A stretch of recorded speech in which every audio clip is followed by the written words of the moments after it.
ರೇಣುಕಾಸ್ವಾಮಿ ಕೊಲೆ ಪ್ರಕರಣ high profile ಪ್ರಕರಣ ಎಂದು ಕರೆಸಿಕೊಂಡಿದೆ.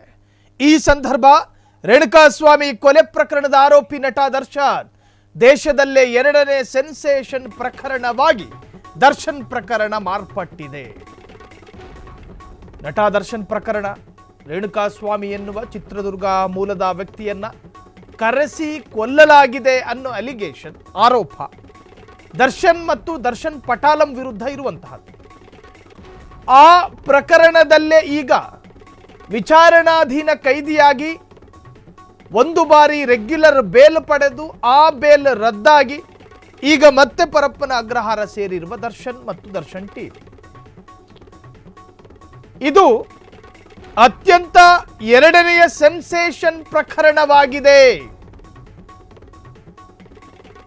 ಸೆಷನ್ಸ್ ಕೋರ್ಟ್, ಹೈಕೋರ್ಟ್ ಹಾಗೂ ಸುಪ್ರೀಂ ಕೋರ್ಟ್ನಲ್ಲೂ ಕೂಡ ಆ ಪ್ರಕರಣದಲ್ಲಿ ಛೀಮಾರಿ ಇತ್ತು. ಅವ್ರು ರೆಗ್ಯುಲರ್ ಬಂದಾಗಬೇಕು ಅಂತ ಕಳೆದ ಒಂದು ವರ್ಷದಲ್ಲಿ ದೇಶದಲ್ಲಿ ಮೇಜರ್ ಕೇಸ್ಗಳ ಪೈಕಿ ಇದು ಕೂಡ ಒಂದಂತೆ. ನಟ ದರ್ಶನ್ ಅವರ ಪ್ರಕರಣ ಎರಡನೇ ಸ್ಥಾನದಲ್ಲಿದೆ.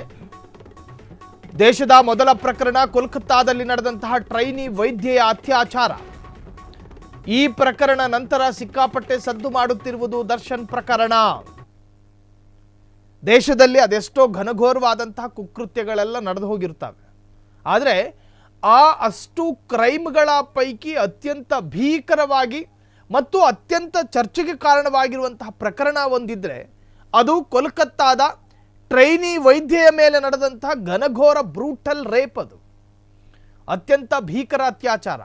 ಅದು ದೇಶದ ಅಗ್ರಗಣ್ಯ ಸ್ಥಾನದಲ್ಲಿದೆ. ಆ ಪ್ರಕರಣ ಅತ್ಯಂತ ಬ್ರೂಟಲ್ ಅಂತ ಕರೆಸಿಕೊಳ್ಳುತ್ತೆ.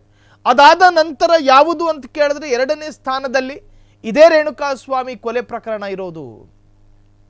ಆ ಕೊಲೆ ಪ್ರಕರಣ ನೋಡಿ ನೀವು, ಯಾಕೆ ಈ ಮೊದಲ ಸ್ಥಾನ ಎರಡನೇ ಸ್ಥಾನ ಅಂತ ಪಟ್ಟಿಲ್ ಬರುತ್ತೆ ಅಂತ ಕೇಳಿದ್ರೆ, ರೇಣುಕಾಸ್ವಾಮಿಯ ಮೃತದೇಹ ಪತ್ತೆಯಾಗುವಾಗ ಆತನ ತುಟಿಗಳನ್ನು ಕಚ್ಚಿ ಹಾಕಲಾಗಿತ್ತು, ಆತನ ಕಿವಿಗಳನ್ನು ಅರ್ಧಕ್ಕರ್ಧ ತಿನ್ನಲಾಗಿತ್ತು. ಅದರ ಅರ್ಥ ಜಾನುವಾರು ತಿಂದಿರುತ್ತೋ ಏನೋ, ಬಟ್ ಅತ್ಯಂತ ಕ್ರೂರ ರೂಪದಲ್ಲಿ ಕಾಣಿಸಿಕೊಳ್ತಾರೆ ಅವರು.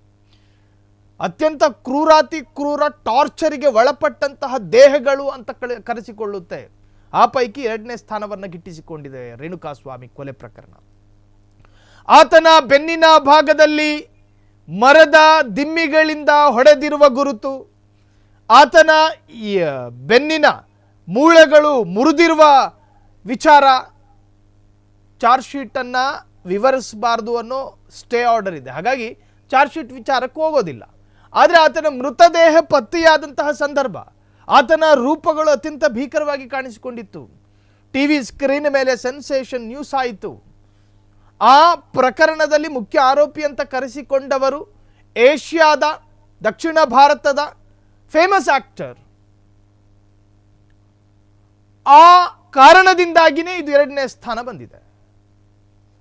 ಎರಡನೇ ಸೆನ್ಸೇಷನ್ ಪ್ರಕರಣವಾಗಿದೆ ದರ್ಶನ್ ಪ್ರಕರಣ. ಸದ್ಯ ಪರಪ್ಪನ ಅಗ್ರಹಾರ ಜೈಲಿನಲ್ಲಿರೋ ದರ್ಶನ್, ಸುಪ್ರೀಂ ಕೋರ್ಟ್ ದರ್ಶನ್ ಜಾಮೀನು ರದ್ದು ಮಾಡಿತ್ತು. ಈ ಹಿನ್ನೆಲೆ ಜೈಲು ಸೇರಿರುವಂತಹ ನಟ ದರ್ಶನ್. ಹಾಗಾದರೆ ದೇಶದಲ್ಲಿ ಈ ಪ್ರಕರಣ ಎರಡನೇ ಸೆನ್ಸೇಷನ್ ಆಗಿದೆ ಹೇಗೆ? ಸೆಷನ್ಸ್ ಕೋರ್ಟ್, ಹೈಕೋರ್ಟ್ ಹಾಗೂ ಸುಪ್ರೀಂ ಕೋರ್ಟ್ನಲ್ಲಿ ಭಾರಿ ಚರ್ಚೆಗೆ ಕಾರಣವಾಗಿತ್ತು. ಕಳೆದ ಒಂದು ವರ್ಷದಲ್ಲಿ ದೇಶದಲ್ಲಿ ಬಹುದೊಡ್ಡ ಮೇಜರ್ ಕೇಸ್ಗಳ ಲೀಸ್ಟ್ ಕೂಡ ಇದೆ. ನಟ ದರ್ಶನ್ ಅವರ ಪ್ರಕರಣ ಎರಡನೇ ಅಗ್ರಗಣ್ಯ ಸ್ಥಾನದಲ್ಲಿದೆ. ದೇಶದ ಮೊದಲ ಪ್ರಕರಣ ಕೋಲ್ಕತ್ತಾದಲ್ಲಿ ನಡೆದಂತಹ ಟ್ರೈನಿ ವೈದ್ಯೆಯ ಅತ್ಯಾಚಾರ. ಈ ಪ್ರಕರಣದ ನಂತರ ಸಿಕ್ಕಾಪಟ್ಟೆ ಸದ್ದು ಮಾಡುತ್ತಿರುವ ಪ್ರಕರಣ ಒಂದಿದ್ರೆ ಅದು ದರ್ಶನ್ ಪ್ರಕರಣ. ಹಾಗಾಗಿ ಎರಡನೆಯ ಅತ್ಯಂತ ಸೆನ್ಸೇಷನ್ಸ್ ಪ್ರಕರಣವಾಗಿ ಈ ಪ್ರಕರಣವನ್ನು ದಾಖಲು ಮಾಡಿಕೊಳ್ಳಲಾಗಿದೆ. ನಟ ದರ್ಶನ್ ಪ್ರಕರಣ, ಆತನಿಗೆ ಜೈಲಿನಲ್ಲಿ ಮೂಲಭೂತ ಸೌಕರ್ಯಗಳನ್ನು ಕೊಡ್ತಿಲ್ಲ ಅನ್ನೋ ಆರೋಪದ ಮೇಲೆ ಒಂದ್ಸತಿ ಚರ್ಚೆ ಆಗ್ತಾ ಇದೆ. ಈಗ ಆರಂಭದ ದಿನಗಳಿಂದ ನೀವು ನೋಡ್ತಾ ಬಂದರೆ ಹಂತ ಹಂತವಾಗಿ ಒಂದೊಂದು ವಿಚಾರದಲ್ಲಿ ಈ ಪ್ರಕರಣ ಚರ್ಚೆ ಆಗ್ತಾ ಇತ್ತು. ಆರಂಭದಲ್ಲಿ ಅವರಿಗೆ ಬೆನ್ನು ನೋವು ಎನ್ನುವಂಥ ವಿಚಾರ, ಅದಾದ ನಂತರ ಅವರಿಗೆ ಮೇಜರ್ ಸರ್ಜರಿ ಆಗಬೇಕು ಅನ್ನುವಂಥ ವಿಚಾರ, ಅದಾದ ನಂತರ ಆಪರೇಷನ್ಗೆ ಅನುಮತಿ ಇಲ್ಲದೇ ಇದ್ದರೆ ಅವರಿಗೆ ಲಕ್ವ ಅರ್ಥಾತ್ ಪಾರ್ಶ್ವವಾಯು ಬಡಿಯಬಹುದು ಎನ್ನುವಂತಹ ವಿಚಾರ. ಸೊ ಹೀಗೆ ಹಂತ ಹಂತವಾಗಿ ಒಂದಲ್ಲ ಒಂದು ವಿಚಾರದಲ್ಲಿ ಅವರ ಚರ್ಚೆ ಮುನ್ನೆಲೆಗೆ ಬರ್ತಾ ಇತ್ತು.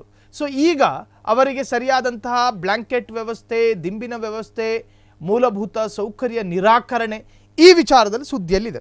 ಒಟ್ಟಾರೆ ಎಡಬಿಡದೆ ಓತಪ್ರೋತವಾಗಿ ಸುದ್ದಿಗೆ ಕಾರಣವಾದ ಪ್ರಕರಣದ ಪೈಕಿ ರೇಣುಕಾಸ್ವಾಮಿ ಕೊಲೆ ಪ್ರಕರಣವು ಒಂದು ಎಂದು ಹೇಳಲಾಗ್ತಿದೆ. ಕ್ಷಣ ಕ್ಷಣದ ಸುದ್ದಿಗಳಿಗಾಗಿ ಫ್ರೀಡಂ ಟಿವಿ ಸಬ್ಸ್ಕ್ರೈಬ್ ಮಾಡಿ, ಲೈಕ್ ಮಾಡಿ ಹಾಗೂ ಫಾಲೋ ಮಾಡಿ. ಹೊಸ ಸುದ್ದಿಗಳ ನೋಟಿಫಿಕೇಶನ್ಗಾಗಿ ಬೆಲ್ ಐಕಾನ್ ಮೇಲೆ ಕ್ಲಿಕ್ ಮಾಡಿ.